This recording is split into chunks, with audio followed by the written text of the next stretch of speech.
refund. In the first case, the Maharashtra Cyber Cell froze the bank accounts and arrested 3 mule account holders, while in the other, investigation is still underway. The accused impersonating officers from the ED, from the CBI, told this 70-year-old couple that their accounts contained illegal money, and which is why they were being placed under digital arrest. The actor, meanwhile, was contacted on WhatsApp video by a man who pretended to be a Delhi police officer, even was wearing a police uniform or what looked like one. The fraudster claimed that she was linked to a bank fraud case and had sent fake Supreme Court notices to even threaten her. But she did file a complaint, and eventually now that is under investigation. Meanwhile, the Supreme Court has also waded in. An Ambala-based senior citizen was defrauded by fraudsters to pay up to 1 crore. Following which, the couple filed a PIL in the Apex Courts, to which now a notice has been issued to the Secretary of the Home Ministry, CBI Director and Haryana authorities. Taking stock of this particular case, the Supreme Court observed that forgery of judicial orders strikes at the very foundation of public trust, which in this case had happened. That the court was aghast that fraudsters fabricated these judicial orders in the name of the Supreme Court. Not merely individuals, but a crime against the institution, against the judiciary of the country itself was being committed. The court also observed that this is not a one-off instance, it's not a solitary one, that this phenomenon appears to be spreading across the country. It's a pattern of organized criminal activities that especially targets unsuspecting senior citizens. The Supreme Court said that such an act cannot be treated as an ordinary offense of cheating or a cyber crime. It's much more than that. But as far as the Mumbai case is concerned, here where the investigation stands. So on September 29th, a senior citizen came to R.A.K. Marg police station with a complaint that he has been kept under digital arrest for the last 4 days and he has lost 70 lakhs to the cyber scamsters. So he has been told that they are ED and NIA officials, and apparently that senior citizen's name has reflected in the investigation of Pahalgam attack. So hearing that, he got scared and then the money transaction has happened. So when he realized that he has been fooled, so he came to the police station and he registered the offence. As soon as the offence got registered, we formed 3 teams and we worked on it. So far we have arrested 6 accused. तो मैं आपको ये बताऊं, total 27 transactions उनसे कराए गए 40 दिन में, जिसमें 27 बार उन्होंने मनी ट्रांसफर किया। तो इस केस में हमने अब तक 7 आरोपियों को गिरफ्तार कर लिया गया है, जो मनी म्यूल अकाउंट होल्डर्स हैं, उनके हैंडलर्स हैं और जिन लोगों ने उनको इंस्ट्रक्ट किया था ये काम करने के लिए, और साथ ही साथ लगभग 4 करोड़ रुपए हमने फ्रीज कर दिए हैं, जो अल्टीमेटली विक्टिम को मिल जाएंगे। लेकिन इस केस में बहुत ही महत्वपूर्ण और सिग्निफिकेंट लीड्स हमारे पास हैं, जिसके तहत अगले कुछ दिनों में हमें लगता है हम बहुत ज्यादा रिकवरी और कर पाएंगे। Let's open this up. Amit Dubey, cybercrime investigator, is with us. Jiten Jain, cybersecurity expert, is with us as well. Thank you both gentlemen for joining us here. Amit Dubey, let me begin by asking you. You know, it is these video calls, these emails that keep propping up, and we hear of these digital arrest scams ever so often. It happens to all age groups. It happens in tier 1 cities and tier 2 cities. It's not that unsuspecting individuals from smaller towns are being targeted. Mumbai, Delhi too seems to be where the virus is spreading. How do we deal with it then? In fact, I would like to mention this very simply, that whoever has been victimized for this digital arrest case, they all were high net worth individuals, and their personal details were there with the criminals. The criminals were very well aware that how much money would be there in their account. Either they are retired professionals or people those are at senior positions at various companies, or people those are actually having that sort of big money like 58 crores, 43 crores. And you would see that you would not have heard a case that a vegetable vendor would have complained that he has been digitally arrested for 7 days and lost 7,000 rupees. You may never heard this case. This which says a lot. This says that these criminals have very specialized, filtered data of individuals to whom they can target, they can manipulate, they can scare them. This is one first thing. When we talk about DPDP Act, Digital Personal Data Protection Bill, we always talk about avoiding the data leakage, which is not happening still, and data is going out, which is including financial data, personal data, retired professionals' information, and many other details. Those are actually helping criminals to target these individuals. Second, when the money is being frozen on some layer 1 account, within few hours, the money is transferred to some other accounts, layer 2, layer 3, layer 4, and it is being transferred to out of India. 58 crores have been looted, and then the money which has been frozen is just 4 crores, which itself says that 54 crores were simply taken out so easily. How could it be possible? For any account, you can take an example of any big company. They cannot transfer such a big money in such a short notice so easily when the criminal actually mostly will be having mule accounts. Those are new accounts or people, those are not actually normally transferring such big money in their accounts. For sure, the banks has anomalies and they could have alerted users or these transfers could be blocked timely. But this did not happen, which itself says that there are lots to be done at the banking side. There are lots to be done at the policing side as well, so that I believe we've lost that line with Amit Dubey. But Jiten Jain, even as we try and reconnect that line, I just want to, bring our attention of our viewers to this. There is no thing as a digital arrest. It doesn't exist. But when, people see somebody in a police uniform on the other side of a video call or hear the word arrest, that is what scares people. And that really is that sentiment that is being preyed upon, isn't it? That fear that you may have done something wrong, and that's something which is why perhaps people fall prey? They are basically professionals which are carrying out the scam, and they are manipulating the psychology of a person. They are selling fear. And on a fearful mind, you can make them believe things which otherwise usually they will not believe. For example, initially when digital scams started, the senior citizens were getting calls that their grandchildren who were studying in the foreign countries have been arrested because the drugs were found in them, and then you would hear them crying and some sounds of beating up. The spoofed calls were happening. So in a reality, when you see that your grandchild is under some sort of threat or custody, people usually fall apart. People tend to believe those things out of love and for their loved ones, and then fear for something insightful might happen. So this is one. And second, you see, even I'm a cyber expert. They called me twice in last 6 months that, 5 SIM cards have been working on your name. We have stopped a courier at customs. It has drugs. I carried on the conversation for 15 minutes that, this is my Aadhaar card, take my all accounts. I give them fake accounts. And then later on, you realize these are all Urdu speaking people, usually, speaking Pakistani dialect. And they're not operating mostly out of solely from India. So this recovery of what you see, ultimately you'll find 60-70% of the digital scam operators are operating outside of the geography. So it's very difficult to catch them and prosecute. But what you can do, and what we must, and where we have completely failed in discharging our duty as citizens, as law enforcement officers, is the money flows within the Indian banking ecosystem. These people are not transferring money to foreign bank accounts. It is not possible that for a foreign transfer, you'll have to take RBI permission, वो आपको form fill करना है. You might end up swiping a credit card for 2-3 lakh rupees. So 58 CR, you have to fill up forms with your CA. Then only you can do a foreign transfer. Correct. So money travels only in Indian bank accounts. Now tell me, I've been speaking on several platforms, so many forums, that we have deployed all sort of technology. We have had discussions about AI and fintech fairs here and there. How can it so happen that we are not able to completely do a digital KYC or go for a biometric KYC of our bank accounts? Now, this one could say that Supreme Court has stopped because of Aadhaar previous judgment. Maybe it is time to revisit. See, you cannot give any excuse if 58 crores have been shipped off by flowing in the conventional banking ecosystem within India. There is money trail available, even if it has gone to 5,000 accounts, not 50 as Amit was saying. Even there, if it is 5,000 accounts, they are still Indian accounts. They are still KYC accounts. So someone has to, then you could say that these are mule accounts. So if these are mule accounts, these are Jan Dhan accounts, then put a limit of 5 lakh rupees of the deposit. You have a limit on the withdrawal, put a limit on the deposit also. And if there is a amount, crores are being withdrawn, then definitely bank officials are involved. And it's not in one branch. They are happening across India. So somebody has to be held accountable. And my friend, as Amit was rightly pointing out, you and me, you would get a call every 2-3 days that a credit card has been offered to you. Yes. I'll give you a challenge. You go and open a bank account in any bank tomorrow. Give a new email ID, give a new mobile number. Any new bank. Within 1 week, you'll start getting calls. Oh man, we have got a credit card has been approved. We are calling from this bank. And these people are not calling from bank. They are calling from a third-party call center. So data is officially shared with these third-party people who then just print, copy, carry, and they do the damn they want. And that is why you pay 20,000 rupees. The data of all Indian banking customers are available in darknet or, in the proxy market. Amit would very well know. So this is the whole problem that, you could do things which are under your control. You may not be able to catch these people. You may not be able to stop this data leakage. But what you can definitely do is stringent KYC of our accounts and ensure that money cannot disappear out of banking ecosystem unless it is withdrawn. And that is where you can stop them.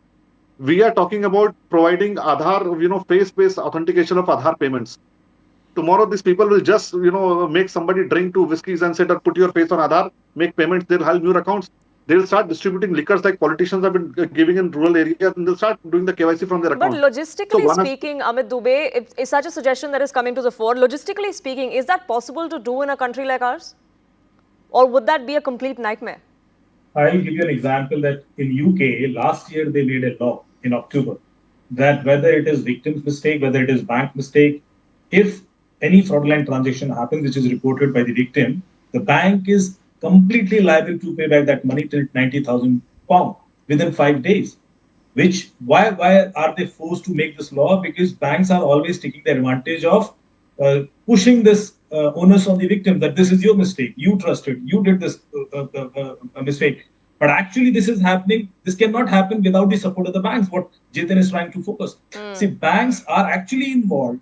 And in one such case, when I was investigating this case, the victim has actually reported to 1930 and frozen this account within few hours. And this was a big money, 20 lakhs plus. But when eventually the formal request went to this bank through police, they said that money has been withdrawn. There's no money. But within 1 or 2 hours, it was very surprising that how could someone transfer such a money? So I asked for the entire months of access log of that bank account.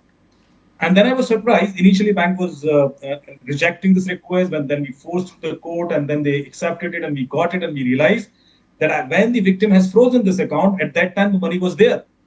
But then this account was unfreezed for 2 hours. After 7 days, money was withdrawn and then frozen again. Now, this cannot happen without banks involved. So this is a very, very serious issue. And this is not for few lakhs. This is crores and crores of rupees, which is getting actually siphoned. And there, the bank's involvements are clearly established. That's why the UK government has made this law clearly that now we have to give this onus to the banks. They need to deploy technologies, AI, whatever, to understand that this transaction is fraudulent and alert users. They cannot just let go this easily, because see, this is something which is every time happening online. This is not a cash transaction. Correct. If the money is going from bank to bank, how can they just deny their responsibilities? Oh, but it seems like there is no trail. Like Jitin was also pointing out, that seems like there is no trail. It just vanishes into thin air. And then what happens about recovery? Do these people ever see the light of do they ever get that money back? Actually, they have a pre-planned mechanism. When this MobiKwik case happened last month, and within 48 hours, 40 crores rupees were transferred through 2,500 accounts. Now, nobody can create 2,500 accounts in one day. Correct. This would have been a well-established preparation for months, and then only they are ready for this kind of vulnerabilities. Similarly, these people have thousands and thousands of layer 2, layer 3, layer 4 accounts. Those all are mule accounts, as Chitan has mentioned, and they are current accounts, and they are transferring large amount of monies to layer 2, layer 3, because 1930 normally does this freeze to layer 1. Yes. They don't go to layer 2 and layer 3, and that's why the criminals get enough time to move this money to layer 2, layer 3, layer 4, and eventually converting it either to cryptocurrencies or gaming currencies or withdrawing cash. So this is the reason that we are unable to get most of the money, because it is being converted to some crypto or gaming currencies eventually. And then it seems to be lost forever. But Jitin, a quick word of caution if you had to give. If people want to save themselves. Yeah, sure. One small point. Sure, go ahead. Let us not live in this dilemma that only rich people are being targeted. You are doing a show because quantum of money is huge, or the person would be very influential. Only then a case comes to the notice in the mainstream media. Absolutely. There are thousands and thousands of cases where money lost has been less than ₹1 lakh. There are thousands and thousands of cases. These people have no wherewithal. They are not VVIPs. They are not well educated. The quantum is not in. Nobody bothers about them. Absolutely, which is why I said right at the beginning. Imagine somebody calls a 70-year-old man on a video call wearing a police uniform and says you are under arrest. I'm sure that person is just scared out of its mind. And the line which Supreme Court said that this is not ordinary cyber crime. This is the fabrication of judicial orders. Our institution is put at stake. I wish other agencies like ED, Delhi Police would have also realized that we are being impersonated. People are wearing uniforms, calling them. People are calling them with the ED logo, CBI, all this nonsense. But the point is, it has been going on from last 5 years, and we cannot give excuses under now that we are doing this. We are, I'll give you a simple example. Tell me the total number of complaints in a day, and tell me the total number of people manning this 1930 helpline. I know people last week whom I tried to help. They had to call up for hours and hours before they could get through 1930. The whole purpose is to freeze the account immediately. If you pick up the call after 8 hours and then they are asked to go to a police station. If you go to a cyber police station, अच्छा आपका 10 लाख का case है, आप उस वाले थाने में जाओ, आपका 15 के ऊपर होगा तो हम रजिस्टर करेंगे. Cut this nonsense. I mean, like, how does it matter? There is a policy of single FIR at any place across India. Why people are made to run from post to pillars? So we cannot give excuses that this is unsolvable problem. I think somewhere down the line we have completely dishonestly done away with the dutiful discharge we must do. We are not willing to discharge our Absolutely. duties. Perhaps with we the didn't right just intention. wake up to this issue and didn't realize the gravity of it up until now. But Jitin, I want to give you the last 30 seconds to, for the common citizen who may be watching this show. What is it that I should be beware of, if something like this happens to me? I would strongly say that, in this scenario, if you are not very tech savvy, if you are scared that your money might be lost, shut down internet banking in all your accounts which has got huge money. Keep internet banking in one of the accounts and keep funding that account. Maybe, you open an account with 2 lakh, 3 lakh rupees, use the debit card or the number or credit card or UPI, QR code, whatever for the every transaction.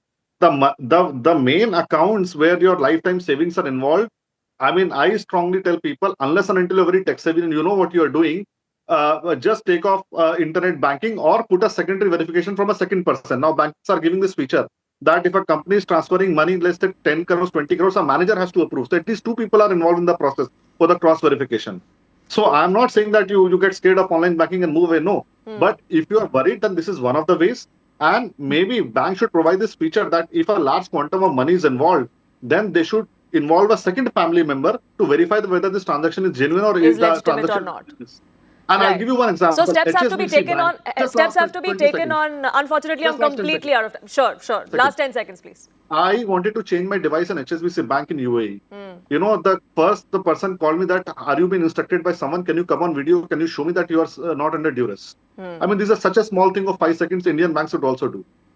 So there has to be clarity on all sides. Like I said, there is no thing as a digital arrest. That's something that people should realize and understand in the first place. And that would be the first step to ensuring your own safety. And there has to be checks and balances on the system side as well. The system needs to be stronger and there has to be stronger deterrence so that we don't see a repeat of such instances, at least as often as we do. Unfortunately, I have to leave it there. I thank you both gentlemen for joining us here on Brass Tacks. Shifting focus now to another distressing news that came in from Madhya Pradesh. Weeks after over 20 children were killed in Chhindwara due to spurious cough syrup, now a government hospital in Gwalior's Morar town is under scrutiny after a woman complained of finding worms in a bottle of antibiotic medicine that was given to her child. Following the complaint, authorities have now sealed the entire stock of azithromycin antibiotic oral suspension. They've sent these samples for laboratory testing in Bhopal. All of those 300 bottles of this antibiotic that were distributed and stored at this particular hospital, they've all been seized and recalled. But this is alarming, given that it comes just on the back of at least 24 children who died due to renal failure that was linked to spurious cough syrup in Madhya Pradesh. It highlights systemic issues in medicine safety, at least in certain government hospitals or at least in certain parts of Madhya Pradesh. Lethal consequences could only increase if this is left unaddressed, which is why the state government and the centre should also have timely intervention. Now, this particular syrup is commonly administered to children that can be as young as 6 to 8 months old. There are serious concerns over quality control as well. That's something that also needs to be looked at as far as these generic medicines are concerned. Risk of exposure to contaminated medicines is also something that needs to be under scrutiny, and such instances only underscore the challenge in drug regulation, bringing us to the point where we should ensure that there is greater deterrence, that there is greater checks and balances and scrutiny that's put in place. इस वक्त हम खड़े हैं ग्वालियर के मुरार जिला अस्पताल में, जहां ये जच्चा खाना कहा जाता है। इसमें महिला और बच्चों का इलाज किया जाता है। बच्चे यहाँ लाए जाते हैं। ये जिला अस्पताल का दवा वितरण केंद्र है और इसी से दवा वितरण केंद्र से एंटीबायोटिक सिरप एजिथ्रोमाइसिन दी गई थी, जिसमें ये जानकारी सामने आई है कि एक बच्चे के परिजन ने आकर ये शिकायत की कि एजिथ्रोमाइसिन जो सिरप है उस सिरप में कीड़े हैं। इसके बाद जो सिविल सर्जन है उन्होंने यहाँ जो एजिथ्रोमाइसिन सिरप है उसको वितरण पे तत्काल रोक लगाई। इसके बाद जानकारी मिलने के बाद ड्रग इंस्पेक्टर अनुभूति शर्मा ने भी यहाँ आकर जो एजिथ्रोमाइसिन सिरप है उनमें 16 बोतल के सैंपल लिए हैं। इनके सैंपल जांच के लिए भेजे गए हैं। लैब से जिस तरह की रिपोर्ट आएगी उसके बाद ये साफ होगा कि आखिरकार ग्वालियर के जिला अस्पताल में जो एजिथ्रोमाइसिन सिरप आया है एंटीबायोटिक, उस सिरप में किस तरह की क्या खामियां हैं।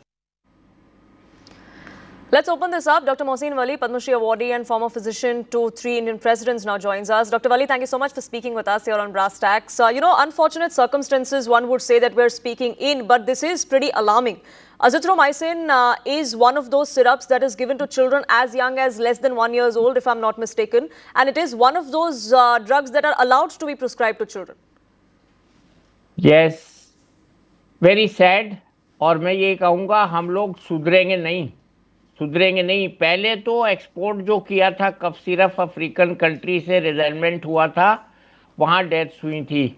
उसके बाद 7 दिन तक न्यूज़ चली, 7 दिन तक जो है पढ़ाया आप लोगों ने कि कैसे बच्चों की दवाओं को टेस्ट करना है।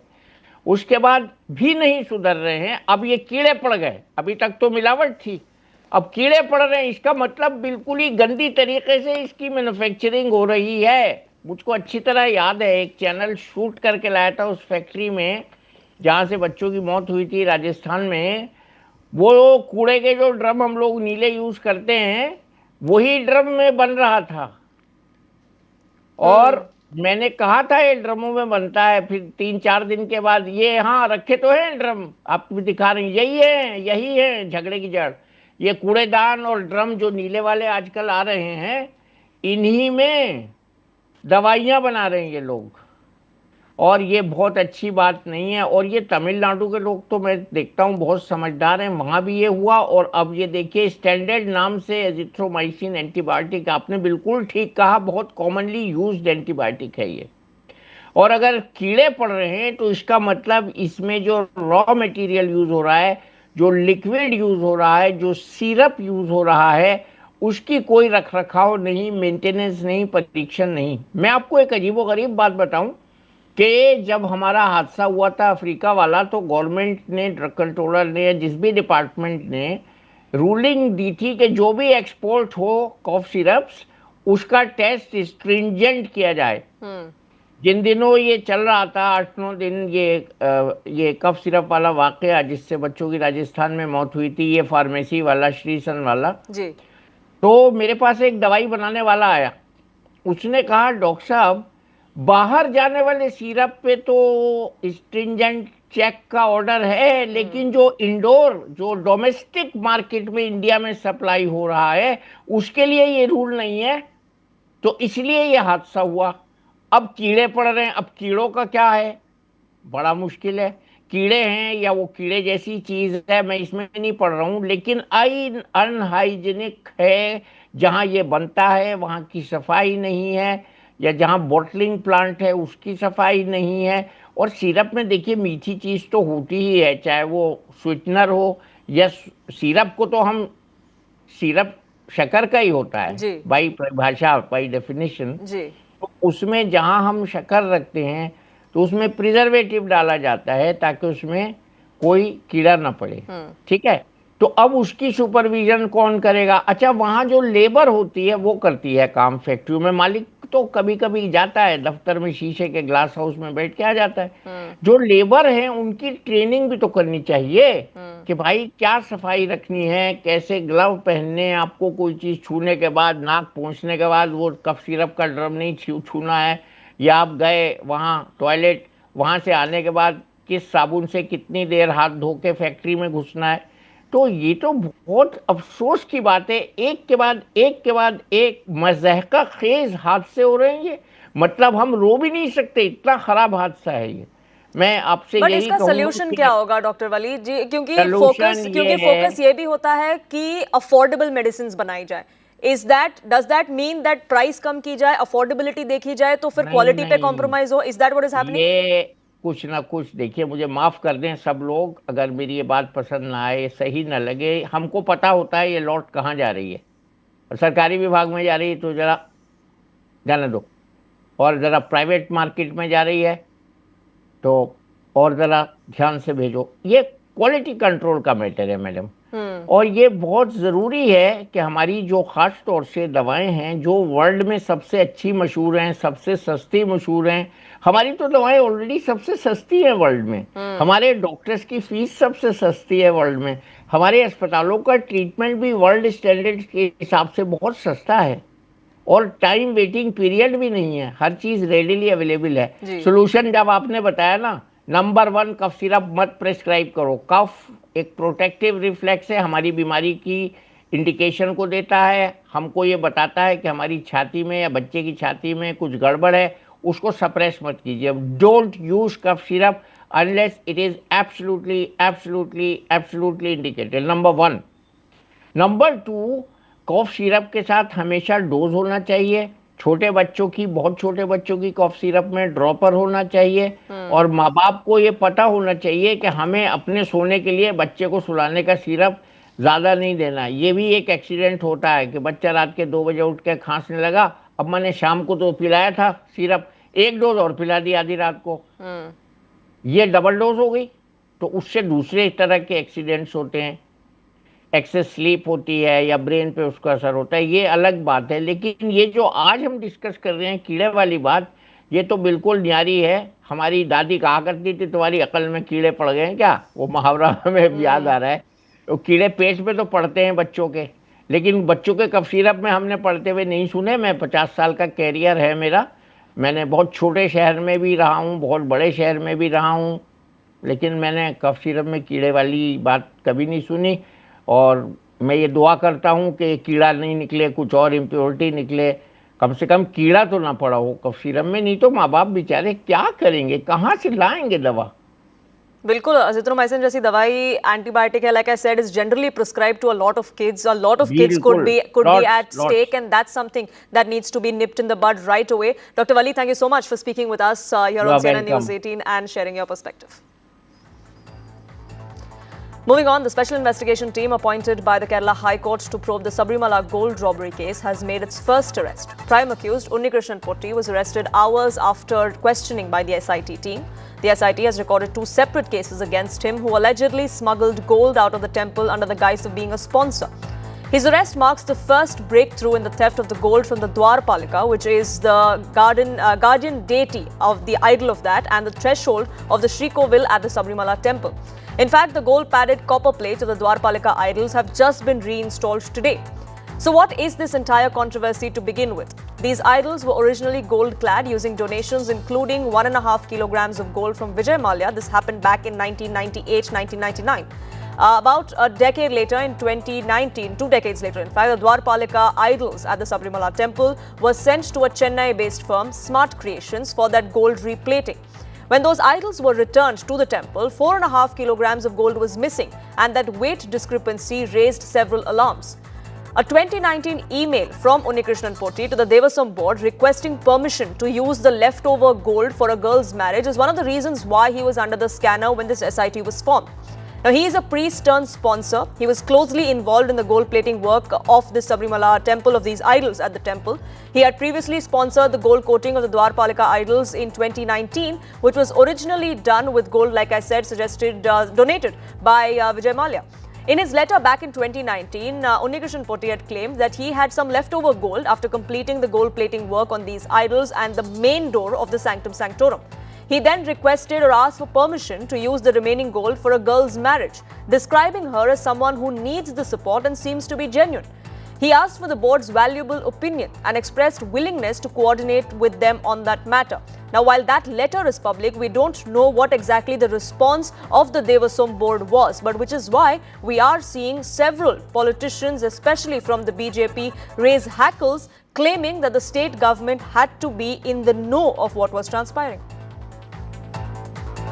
Unikrishnan Poti, the accused in the Sabrimala gold theft case, has been arrested and the court has sent him to the SIT custody till October 30th. The SIT will be investigating into the entire conspiracy and who all are involved in this. The Devasam Vigilance had submitted their report in which they have named certain officials for the dereliction of duty and lapses from their part. There are a total of 10 accused in the case and Unikrishnan Poti is the main accused. According to the remand report submitted in court, it clearly states that Unikrishnan Poti, with the intention of financial gain and cheating, had given this application for replating the gold-cladded copper plates of the Dwarapalaga idols, and along with others, with the officials, he made it possible. It also says that he had raised gold from several sponsors in the name of replating this, and it was a huge amount, but that was not used here. Only a very small quantity was used. Even the gold that was retrieved when this gold-cladded copper plates were taken to the company in Chennai, that was also given to him, but only a very small amount of it was used. The court had found that it was about 4.5 kg that was missing when this was brought back. So the special investigation team will be investigating into all this, because it's quite clear that Unikrishnan Poti alone couldn't have done this. Devasam board officials are also named in this. There are a total of 10 accused, including the officials. In a major breakthrough in India's fight against left-wing extremism, 210 Naxals laid down their arms in Chhattisgarh, returning 153 weapons as part of the government's ongoing surrender and rehabilitation drive. With this development, most of the North Bastar and the Abujand region are expected to be cleared, leaving only South Bastar as the remaining hotspot. Just yesterday, Union Home Minister Amit Shah, who had set a deadline of March 2026 for wiping out Naxalism, announced that a total of 258 battle-hardened Maoists had already surrendered both in Chhattisgarh and in Maharashtra in just this week. In fact, in the last 22 months, Chhattisgarh has seen 477 Naxalites neutralized, over 2,000 of them surrender, and close to 1,800 in fact arrested. This brings the goal of a Naxal-free state by March 31st, 2026 within reach, is what the state government also believes. In fact, in the last 1 decade, cases of Naxal violence have reduced by a whopping 65.7%. The number of deaths have gone down by over 50%. They stand at about 52% back from 2014 to now 2024. Naxal-affected districts are down to only 18. This is the data that was put out by the Union Home Ministry. It's historic. 208 Naxals surrendering in Abujmar area. Abujmar, the name itself, Abuj means something which can't be deciphered. Mar is the local word for jungle. Abujmar was considered that part of India where security forces, government officials had not dared to go in, leaving a battlefield which was open for the CPI Maoist cadre. For decades since independence, Abujmar was symbolic of that dark space, of that black hole as far as governance is concerned. But finally, all of that is history. More than 200 Naxal cadre, senior leadership of the special Dandakaranya Zonal Committee, which is the body of CPI Maoists which held sway over this area. So the topmost leadership of the Dandakaranya Zonal Committee have surrendered, along with the bomb maker Rupesh. He was considered the right-hand man of Bhupati alias Sonu alias Abhay. Bhupati had surrendered in Gadchiroli just earlier this week to the Maharashtra police. Devendra Fadnavis welcomed him back into the mainstream, and soon after, a man considered his right-hand man, Rupesh, has also surrendered. Rupesh at one point was blamed for orchestrating a conspiracy to kill the Andhra Pradesh Chief Minister Chandrababu Naidu. He was then the Chief Minister of United Andhra. Telangana, Warangal, Karimnagar is where the CPI Maoist leadership was drawing its strength from, and that was a conspiracy to eliminate him. So Rupesh's surrender is a big achievement as well.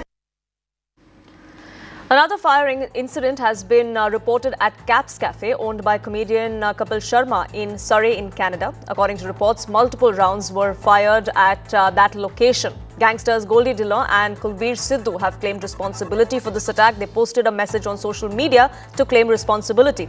This is the third attack in recent months. The first attack took place on the 10th of July. It was carried out in a similar manner. It prompted local authorities to suspect the involvement of the Luddi gang, which is believed to have links with the banned Khalistani outfit Babbar Khalsa International.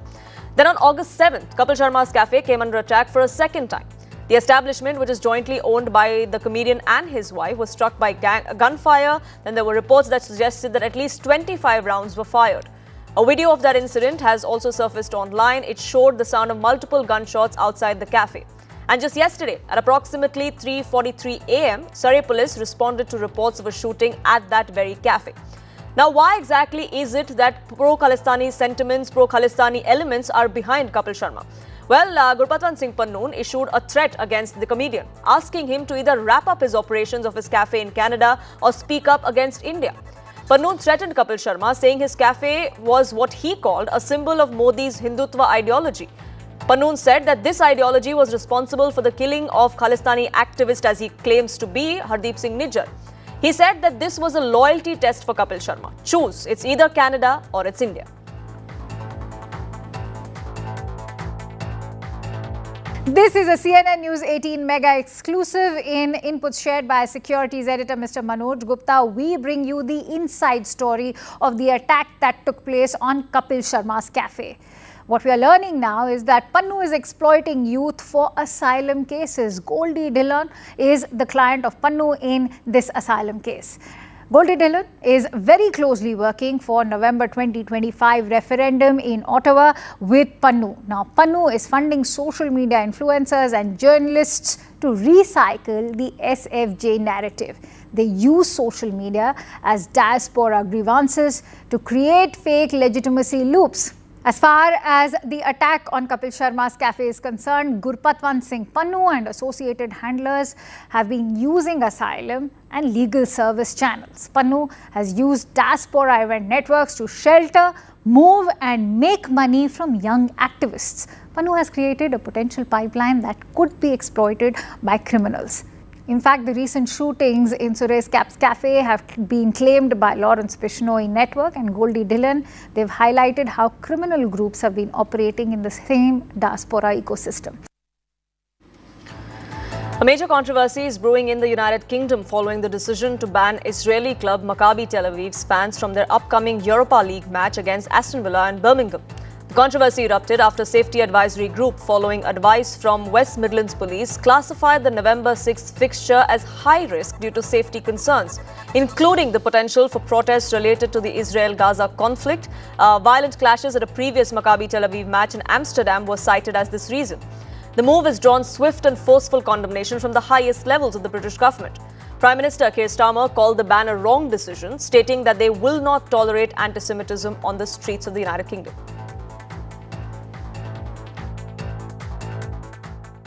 The Birmingham city authorities have taken an extraordinary decision to ban fans of the Israeli club Maccabi Tel Aviv from attending a match that the club is due to play against Aston Villa in Birmingham on November the 6th.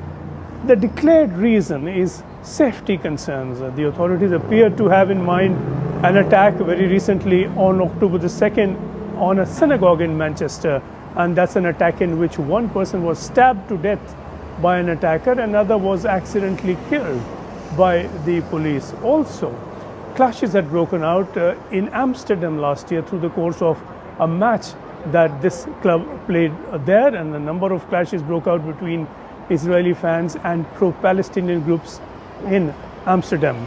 And a number of pro-Palestinian groups here in Britain have taken very aggressive positions in recent weeks and months. But there are more fundamental concerns that this should be allowed to stand in the way of football fans attending a match. The move from Birmingham has been condemned by none other than Prime Minister Keir Starmer, and clearly there is a need and demands are rising for the crowds to be managed rather than merely stopped from attending a match. Starmer is now finding himself at the head of a new move to pressure authorities in Birmingham to reverse that decision, even though there is without doubt a very high anti-Semitic wave in Britain currently. Has Donald Trump just made another pivot on the Russia-Ukraine war? The US president announced that he would be meeting Russia's Vladimir Putin in Hungary after a very productive phone call, as he called it. Trump's scheduled visit with Putin comes just 2 months after the two met face-to-face in Alaska. But what's important is that it came just 24 hours ahead of his meeting with Volodymyr Zelensky at the White House. Notably, Budapest was a finalist to host the previous meeting too, but officials ultimately landed on Alaska. Moreover, the Hungarian Prime Minister has maintained friendly relations both with Donald Trump and with Putin. He even said that he has spoken to Trump and preparations for this US-Russia peace summit are already underway. I did actually say, would you mind if I gave a couple of thousand tomahawks to your opposition? I did say that to him. I said it just that way. He didn't like the idea. He really didn't like the idea. No, I said it that way. You have to be a little bit lighthearted sometimes, but no, he doesn't want tomahawk. Tomahawk is a vicious weapon. It's a vicious, offensive, incredibly destructive weapon. Nobody wants tomahawk shot at him. Specifically ask you not to provide tomahawks? So, wouldn't anybody? I mean, it's been in the news. Who wouldn't do that? Call. They said it was constructive. They said it was positive. They said it was in an atmosphere of trust, I think is the phrase that was used in one of the Kremlin readouts that I saw.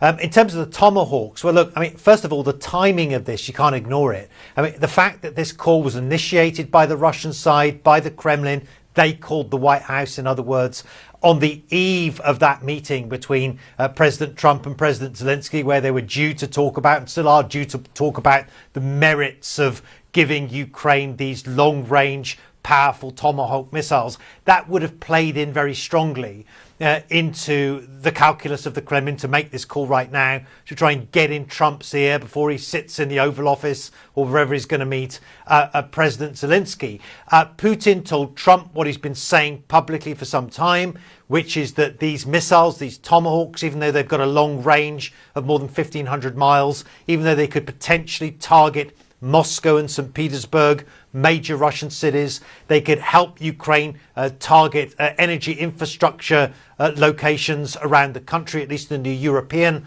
part of Russia. Putin saying he does not believe that these will have a significant impact on the battlefield. But what he does say, and what he stressed to Trump, according to the Kremlin readout, is that these would be considered escalatory and they would damage the relationship between the United States and Russia. And that's something, obviously, that President Trump apparently cares very deeply about.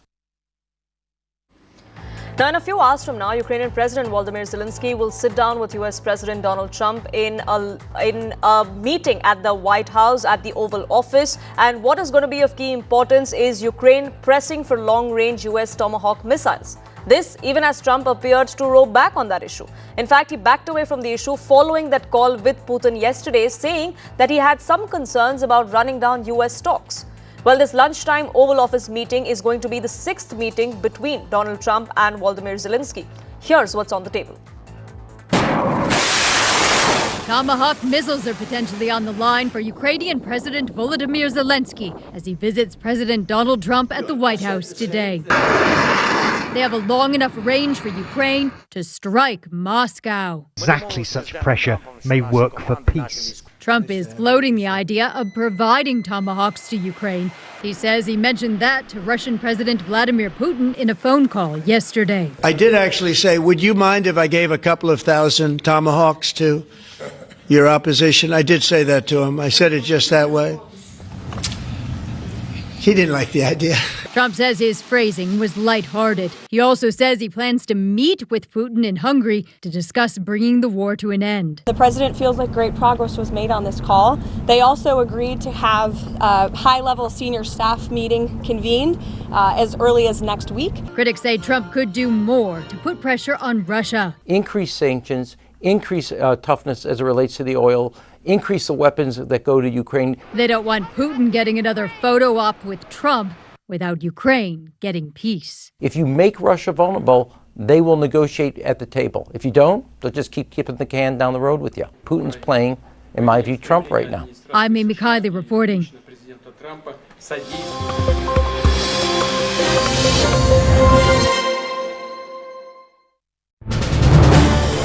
This is News 18 Network.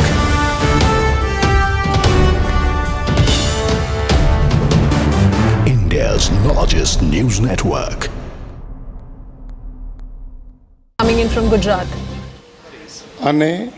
અને હું ગુજરાત રાજ્યના નાયબ મુખ્યમંત્રી તરીકેના મારા કર્તવ્યો શ્રદ્ધાપૂર્વક અને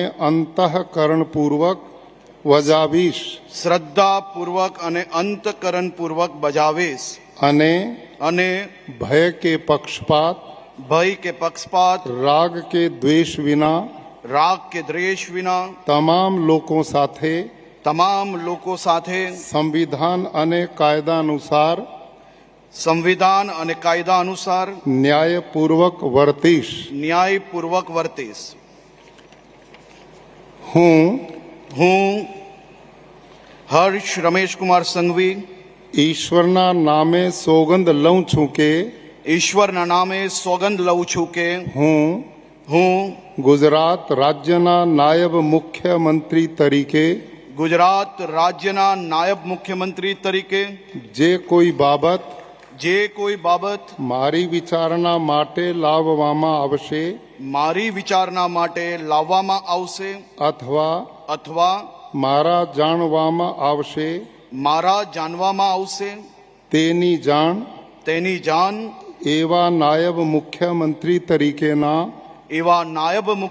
તરીકેના મારા કર્તવ્યોના યોગ્ય પાલન માટે આવશ્યક હોય તે સિવાય પ્રત્યક્ષ કે પરોક્ષ રીતે કોઈ પણ વ્યક્તિ અથવા વ્યક્તિઓને કરીશ નહીં અથવા તેની કે તેમની આગળ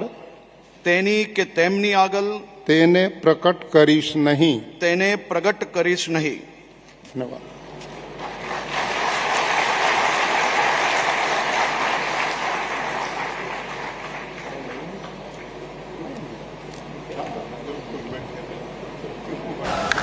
Payal Mehta joins us with more details. That's the big Gujarat cabinet reshuffle, the oath-taking ceremony that is ongoing. Payal, give us a sense of, what you've been able to conclude so far. We were putting the number to the list, and what replacements are we essentially looking at? Give us a clarity on that front. Well, as far as the replacements are really concerned, 9 of them have been replaced, given the fact that their survey report has not come out very good quickly. The Gujarat government has been holding a survey for these ministers who have been dropped for the last 1 year, and there was a lot of negative feedback coming their way as well. You still have 2 years to go for the next Gujarat Assembly election, and therefore the BJP does not want to take any chances. But the big news and the big update as far as this reshuffle is concerned is the fact that Harsh Sanghvi has now become the deputy CM. Remember, he comes in from South Gujarat. He's been a representative of South Gujarat from the Majura constituency, which is in Surat. It has been a big jump for him, given the fact that he was the MOS home. He was also the sports minister of the state. Somebody who was the youngest home minister of Gujarat after Amit Shah as well. And he's got a big boost because not only does he become the deputy CM, but he's also going to be a cabinet minister as well. So big boost as far as Harsh is concerned. Again gives you an idea that the BJP is trying to promote young talent as well.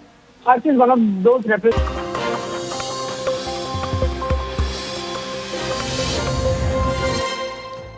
In a significant boost to India's indigenous defence capabilities, Tejas light combat aircraft, a Mark 1A fighter jet, successfully completed its maiden flight from HAL's new Nasik production line. This happened in presence of Defence Minister Rajnath Singh. During the event, Raksha Mantri inaugurated HAL's third production line for the Tejas Mark 1A and the second production line for the HTT-40 basic trainer aircraft. Tejas MK1A is an advanced multi-role fighter designed to replace the Indian Air Force's aging MiG-21 fleet, which is already retired. This upgraded variant comes equipped with enhanced avionics, air-to-air refueling and superior combat capabilities. The Nashik facility will initially produce about 8 jets annually, but there is potential for expansion. Combined with HAL's 2 production lines in Bengaluru, the overall capacity will reach about 24 Tejas fighters per year. So here's what it makes Tejas more significant and why this is important for India's armed forces. It's lightweight, it has a single engine, and it is a multi-role fighter jet. It has advanced active electronically scanned array radars. They are installed in the MK1A that enables tracking of multiple targets simultaneously. The aircraft also features upgraded digital fly-by-wire system. It has a unified electronic warfare suite added. It also includes advanced self-protection jammers and has about 9 hard points for versatile weaponry. It is capable of beyond visual range, air-to-air and air-to-ground missiles. It is equipped with advanced short-range air-to-air missiles as well.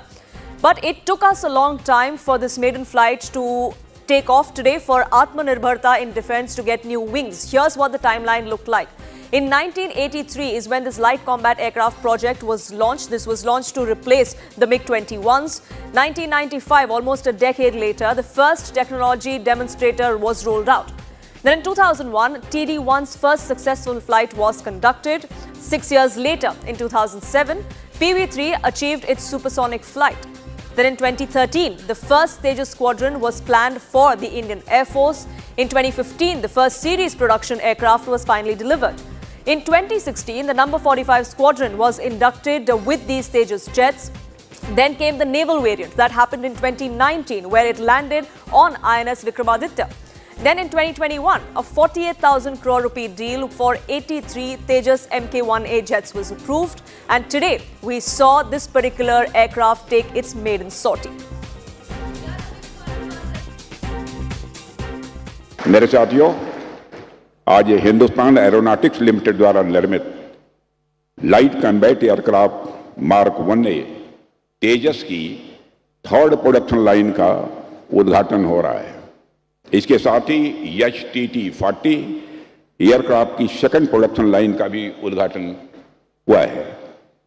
इन दोनों projects को देश को समर्पित करते हुए मैं कहना चाहूंगा, मुझे बेहद खुशी हुई है।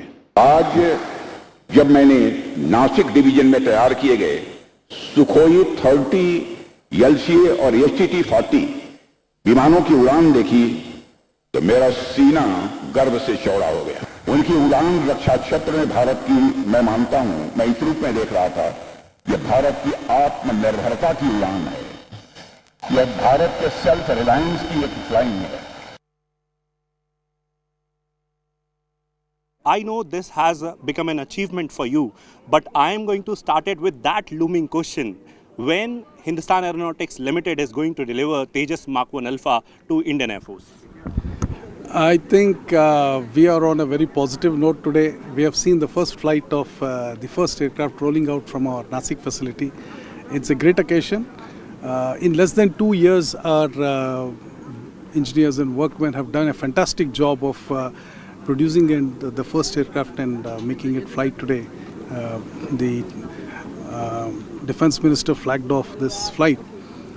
So coming to your question of deliveries, I think this is the 10th aircraft, as you can see. 9 we have made in Bangalore, this is the 10th. The aircrafts are going to get ready one after another. In a couple of months, we will have the 12 aircraft ready, and we have 4 engines. So I think the effort from our side has been to build these aircraft, put the engines, fly them and get them ready. That's what we are doing. And as far as the weapon integration is concerned, we have done the weapon integration, the computer talking to the missile and so on. So that is done. But we need to do the testing. So that's the phase we are in.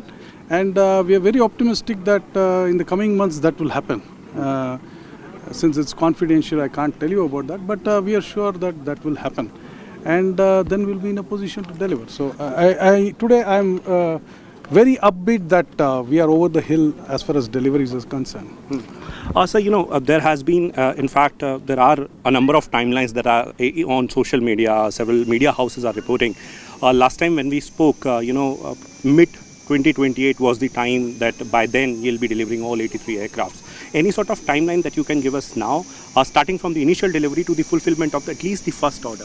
So I would, we have an order for 180 now, 83 and the 97. Yeah. So We plan to deliver all 180 aircraft by 30 to 33. That's our plan.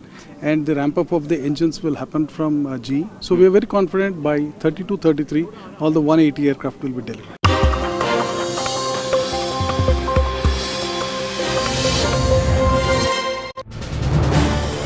This is News 18 Network.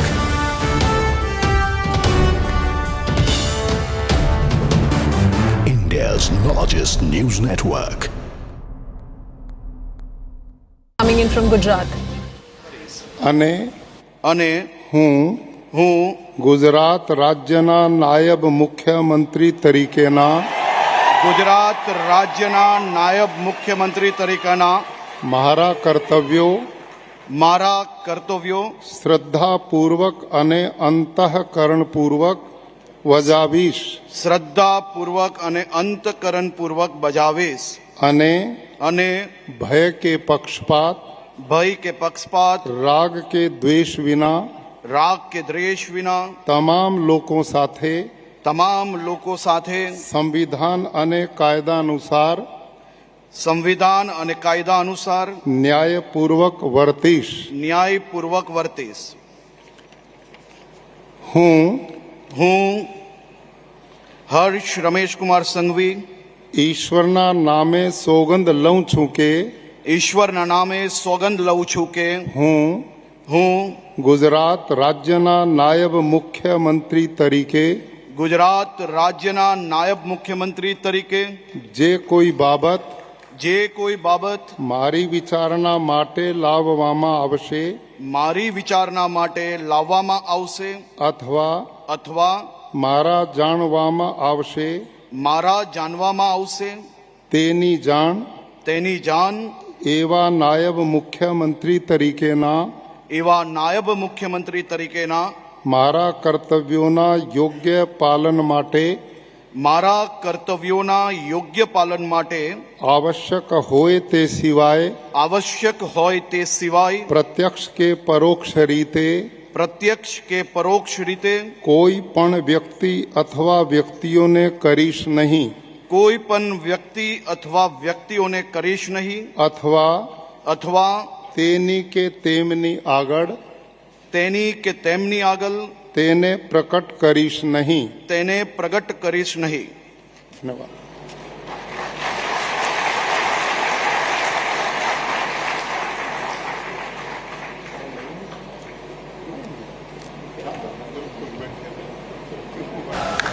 Payal Mehta joins us with more details.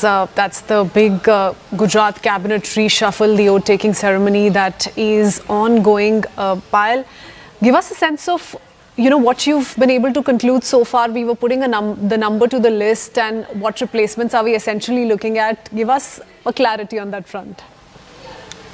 Well, as far as the replacements are really concerned, 9 of them have been replaced, given the fact that their survey report has not come out very good quickly. The Gujarat government has been holding a survey for these ministers who have been dropped for the last 1 year, and there was a lot of negative feedback coming their way as well. You still have 2 years to go for the next Gujarat Assembly elections, and therefore the BJP does not want to take any chances.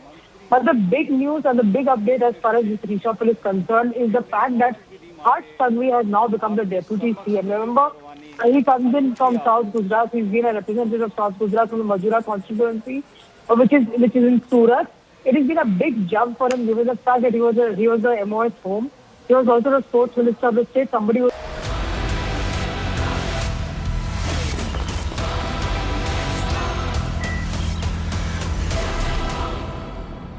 Viewers, it doesn't take a lot for the Congress party to revert to type, which is once again demonstrating its hard-coded imperviousness to criticism.